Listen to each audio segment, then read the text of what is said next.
The Washington Nationals have won the MLB draft lottery, and they now have the number one overall pick. And guys, the baseball gods were looking after the Washington Nationals after seeing Juan Soto sign with the New York Mets. So let's get into it. What can you expect from the Nationals at the number one overall pick?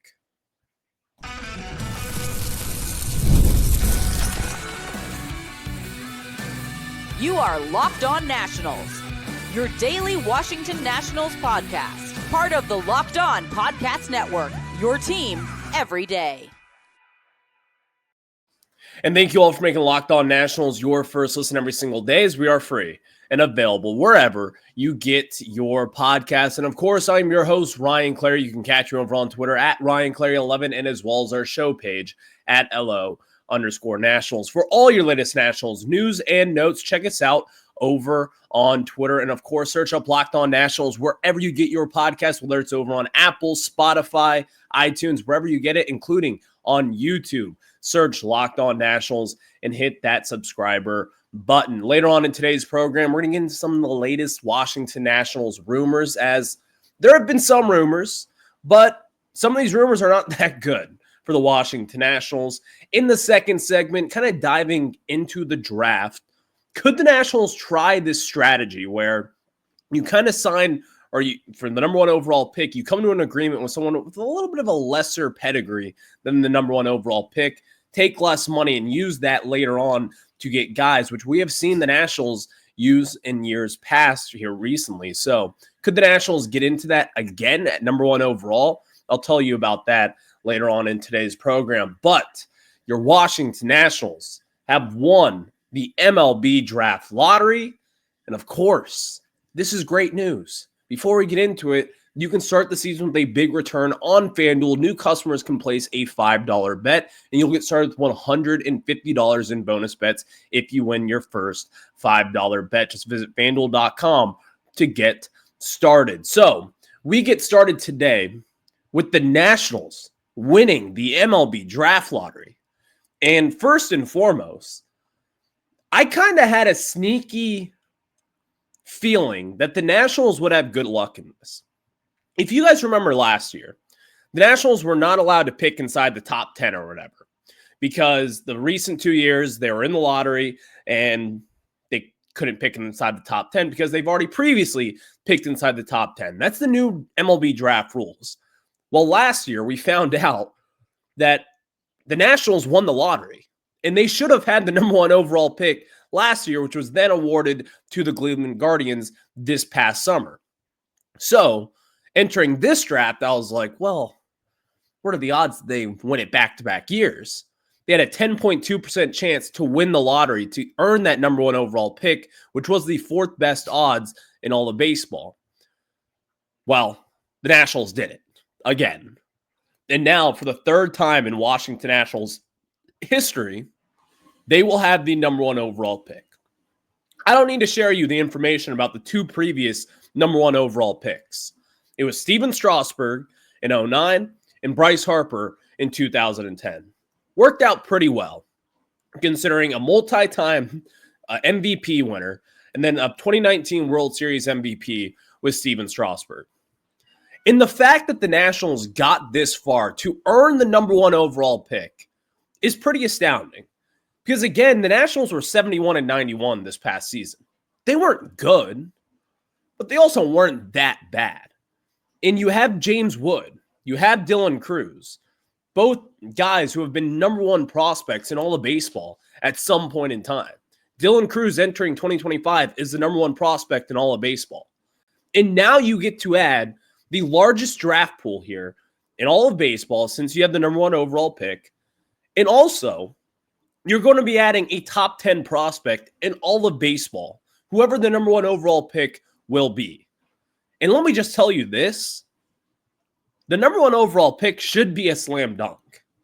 And I'm not going to go as far as to say that this guy will be a top generational kind of prospect, considering the way that Steven Strasburg and Bryce Harper were. But the number one overall prospect right now is pretty damn good. It's going to be 18-year-old Ethan Holiday, the son of Matt Holiday. the brother of Jackson Holiday, the former number 1 overall pick back in 2023, 2022, whichever years that was, for the Baltimore Orioles. And now you get the younger brother, who Jackson himself has said is the better brother. Let's look into him real quick. A 65 grade power, 50 hit tool, 55 arm, at 50 field, overall a 60 grade prospect. Now he is 17 years old, a pretty sweet left-handed swing. And one thing that went viral between those, I mean, listen, Matt Holliday is a Hall of Fame type of player. And in my opinion, one of the most slept-on players in MLB history, or at least over the last decade. The son of Matt Holliday, Ethan, it could be a Washington National.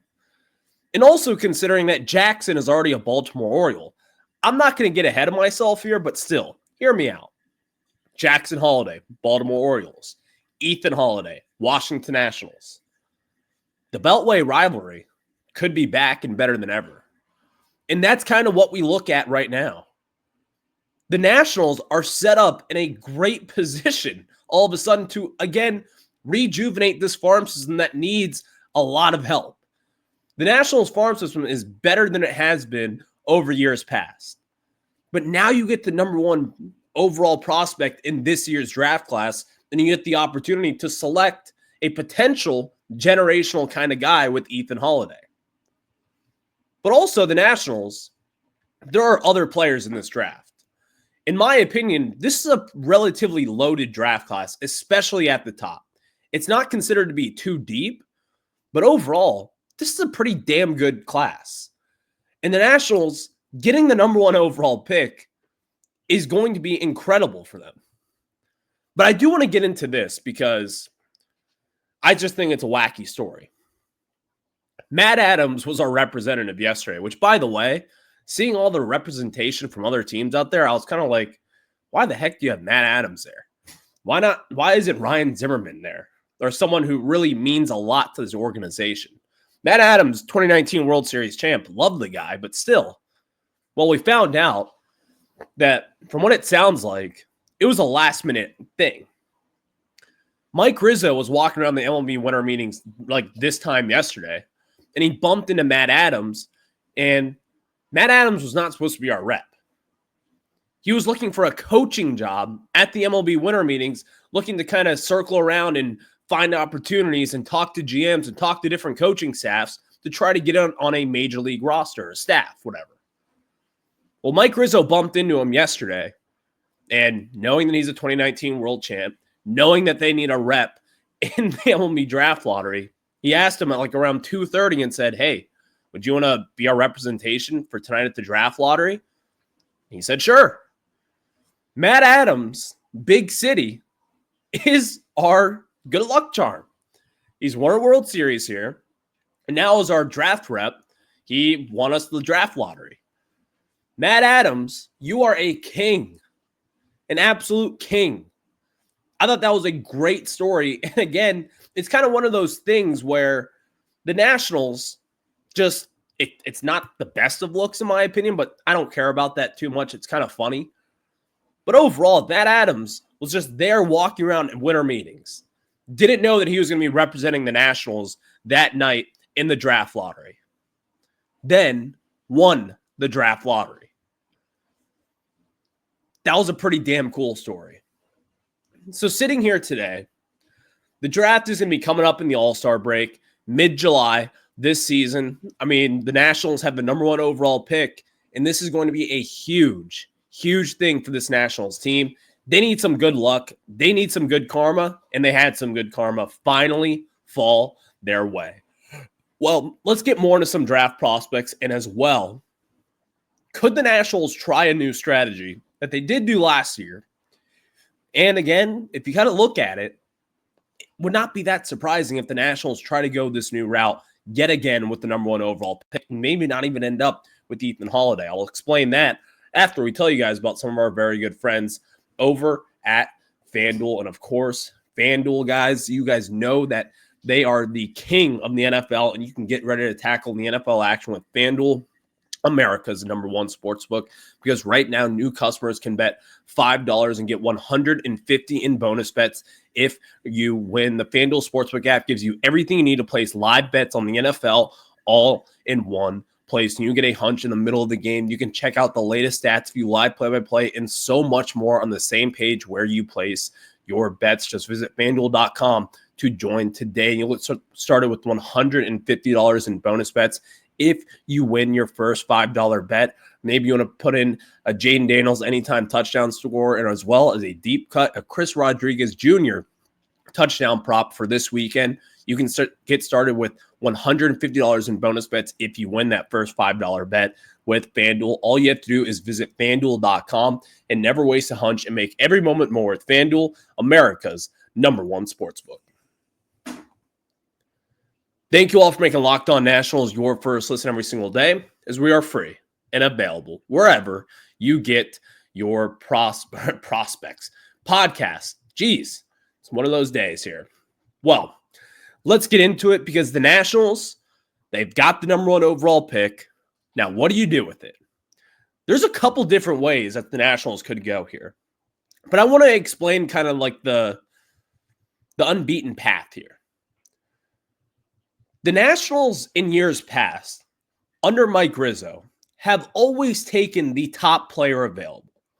Whether it was like the highest ceiling, they always try to take a big swing, which is respectable, but also at times it's equated to a big swing and a miss. Elijah Green, Eric Fetty, Jackson Rutledge, guys like that who just did not really pan out in this organization. I'm not going to count out Elijah Green, by the way. Elijah Green could still come back, but whatever. You understand the point. Last year, though, under Danny Haas, hired over from the Arizona Diamondbacks, and Brad Ciolek from the Baltimore Orioles, two kind of smaller market teams who use different draft strategies and who have done it pretty damn well. Well, the Washington Nationals, they adopted that strategy just this past summer when they took Seaver King, number 10 overall.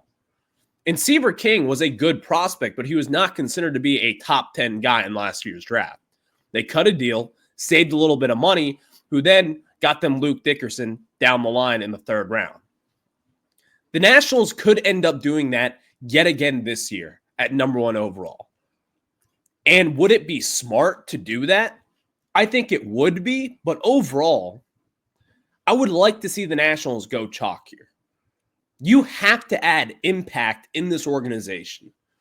And I don't care necessarily if it's going to be a high school kid like Ethan Holiday who might take a few years to get up into the majors. You have to take that opportunity and hopefully run with it.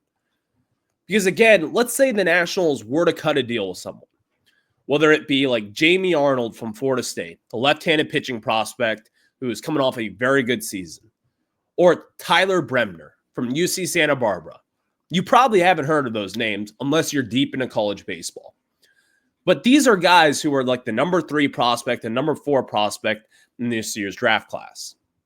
The Nationals could very well do that going into this class, and that could fare well for them. Because you have seen this done in years past. You have seen the Baltimore Orioles who did this exact thing with Jackson Holiday. Andrew Jones' son was always supposed to be the number 1 pick the year that Jackson Holiday was coming out. They were kind of flip-flop between number 1 and number 2. Well, they took the quote-unquote lesser prospect with Jackson Holiday, cut a little bit of a deal with him, and ended up signing him number 1 overall. And it worked out pretty damn well for them, as he was the number 1 prospect in all of baseball, made his debut just this past season, and has worked his way through the minor leagues swimmingly. The Nats could do that in this situation. But in my humbled opinion, I think the Nationals should go for that big, swinging, left-handed bat with Ethan Holiday. And we are getting way too deep into the woods here, because we are still months away. Jace Laviolette, the number 2 overall prospect, the top college bat, who's going to be an outfielder, who has huge time pop from Texas A&M, he very much well could be the number 1 overall prospect, who's someone who will play pretty damn well in the outfield. He's got 65 grade power already, a 45 grade hit tool. But again, that left-handed bat sitting at 6'6", that's pretty hard to just kind of shoo away at this point. We've all kind of talked about how baseball has changed overall. Having that 6'6" kind of guy, you already have one with James Wood. Well, now imagine adding a 21-year-old who just turned 21, by the way, with Jace Laviolette, and he's going to be a huge-time prospect for you. And he could, by the way, very much so end up being the number one overall prospect in this year's draft class because, again, this guy has unlimited power. And we have seen it time and time again throughout his college career. Just this past year, in 68 games, he had 29 home runs and 78 RBIs with an 1175 OPS. In his freshman season, he had 21 home runs with a 1047 OPS. And now he heads into his junior year, in which you're expecting him to take a pretty big step up, obviously. The Nationals, if they wanted to cut a deal with someone like him, go for it. But let me just explain this for a second. This is just the best possible outcome for the Nationals. Not to cut a deal with someone, but to land the number one overall pick. I was watching it yesterday at work, just kind of sitting there like, the Nats are going to end up with like the 6th pick or the 7th pick, and it's going to be whatever. And, you know, I'll take it. Top 10 pick. The Nats were supposed to pick in the top 4, but whatever. I understand it. Things happen. But we ended up with the number one pick. What an awesome time to be a Nationals fan. And there are some things not so awesome about it, but still, you now have the pick of the litter. You control the draft. You control the board. You're on the clock. You have all this time to make the number one pick. All your scouts are going to be seeing Ethan Holiday, Jace Laviolette. Maybe you want to go pitcher, cut a deal, whether it be the high schooler from Corona in California with Seth Hernandez, or be Tyler Brebner from UC Santa Barbara, or maybe someone out there like, I don't know, Brendan Summerhill from Arizona, who's an outfielder who's a very intriguing prospect sitting here today, as he's got a pretty damn good toolkit, whatever you want to say. The Nationals are in good position right now. And I think going into this offseason, there's been a lot of doom around this organization. The owners, we don't really know what's going to happen in free agency. But here's the thing. Having the number one pick, I hope to God this doesn't change the way that this Nationals team opens up this offseason. Because if they say, well, we have the number one pick, do you really need to go out there and add some superstar bat? We could add a superstar bat, number one overall pick this year, whether it be Ethan Holiday or Jace Laviolette. And they could go out there with that approach and just say, you know what? We don't need to sign a big bat. We're going to add one in the draft this year. And we all know how baseball works. I don't need to explain it to you. It takes a little bit of a while for these prospects to come up, even for guys like Dylan Cruz. It did not hit for him right away. It's going to take some time. We'll see him break out hopefully in 2025. But this is going to be one of those things where we look back and maybe, just maybe someday, we are talking about adding an MVP kind of player in this year's draft. Having the number one overall pick opens the door for endless possibilities for this organization. And just let me reiterate this point. Watching Juan Soto sign with the New York Mets, we needed this. You finally have some hope. You have something to hold on to and be happy about. Because this organization, while we are looking up, while the farm system has been better than it has been over the last decade, we still kind of feel the clouds overhanging this organization. And it hasn't been that much fun to be a Nationals fan. Years of recent, you've seen Dylan Cruz, James Wood. You've reaped the benefits of having that Juan Soto trade with Mackenzie Gore, CJ Abrams, and all unders under that umbrella. But now you have the number one overall pick. And things are starting to look up for the Washington Nationals yet again. Thank you all for making Locked On Nats your first listen every single day, as we are free and available wherever you get your podcast. Next, let's get into some Nationals rumors. As well, Mike Rizzo, he spoke with MLB Network yesterday, and as well as some reporting done by some of the great Nationals beat reporters down at the winter meetings. We'll discuss that after this.